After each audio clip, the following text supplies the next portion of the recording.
Hey guys, my name is Quinton Gray, writer and producer of Time Detectives. I hope you'll take a little bit of time after this short narrative film I created to learn a little bit more about the characters and also about the storyline. It's absolutely beautiful, and I'll tell you more right after this. If Australia goes to fight together with the US soldiers in China's drive for reunification between China's mainland and China's Taiwan, then you are talking about the worst thing you can dream of. A war between China and the United States will soon escalate out of control, and that will be Armageddon, Armageddon, and Armageddon.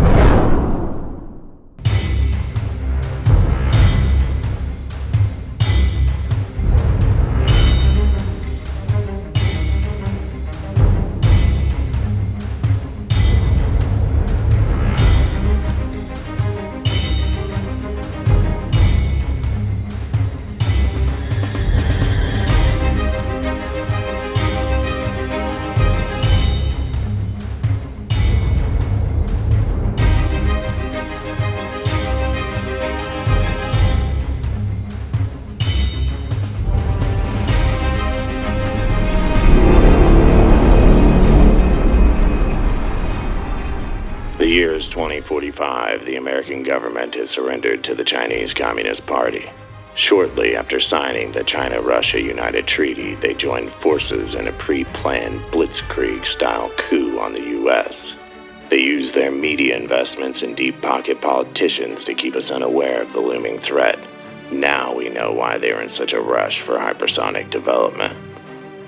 Public hangings and violent demonstrations of selected U.S. government officials helped spread panic among the other leaders. Deep state agents in all positions started turning on each other to survive the occupation and protect their families from the Chinese assassin drones. The AI drones were programmed for one purpose: find and destroy all threats to the Chinese regime. Adapted with advanced learning capabilities, these drones were surgical and precise, especially after the Chinese upload of all U.S. government and military information. They now could find almost anyone. Many surrendered just to be taken off the AI assassin list. The majority of corporations and media outlets surrendered immediately, welcoming a global economy and working swiftly as Chinese propaganda machines, as joining the regime proved to be quite profitable, and the shareholders agreed. A small number of self-proclaimed freedom fighters and scientists managed to evade the Chinese scrutiny in the assassin list. They used an abandoned missile silo deep in the Smoky Mountains of Tennessee. The thick forestry helped provide security for the rebel group. This now serves as the home base for the uprising. The Chinese were unaware that this was the group responsible for the theft of multiple Epoch machines, rumored to harness time itself. The regime simply dismissed it as American propaganda.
Now, as a last-ditch effort to save democracy worldwide, the scientists of the rebellion worked diligently to harness the power of the Epoch machines.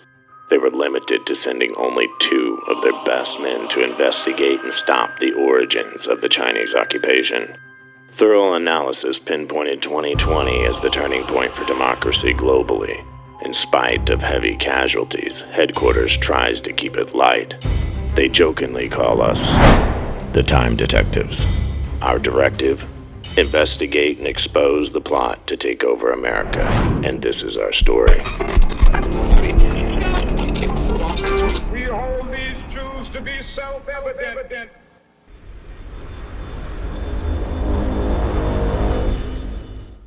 All right, guys, thank you so much for watching. I hope you enjoyed it. I created that to kind of give you an idea of the feeling and emotion that we're going for. Now let's go ahead and get into the characters. First character is Otto Fedorov. Otto, his parents moved here from Russia before he was born. He was born and raised in America, and he joins the military as soon as he can, and he has now worked his way up to U.S. Army Special Forces. This leads us into Hans Valentin, who is an investigative journalist.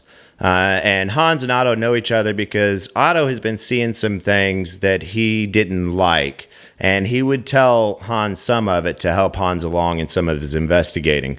So that's how they know each other. But when the regime attacks, Hans is a single father. He's still got 2 kids. When the regime attacks, they target anybody that's like that, any investigative journalist, any politician, anybody that they deem a threat, they target. And Hans, unfortunately, is one of them.